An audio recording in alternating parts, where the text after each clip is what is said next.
کوئی جو ہے موبائل میں غلط جو ہے اس کو یوز کر رہا ہے اور جو ہے رات کو جو ہے صبح اس کو اٹھانے آئے گھر والے، اس کی موت آ چکی ہوئی تھی.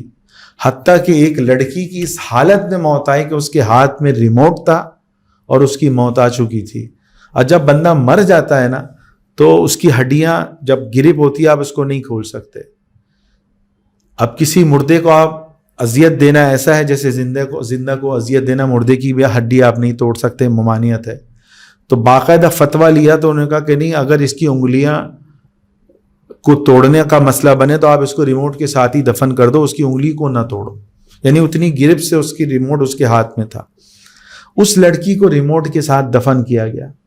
حدیث میں آتا ہے من تشبہ بقوم فہو منہ، جو جس کی مشابہت اختیار کرے گا انہی کے ساتھ اٹھایا جائے گا. حدیث میں آتا ہے جو جیسا مرے گا ویسے ہی اٹھے گا. اور ایک آدمی اگر گناہ کرتے مرا تو اس کی موت کیسے آئی ہوگی؟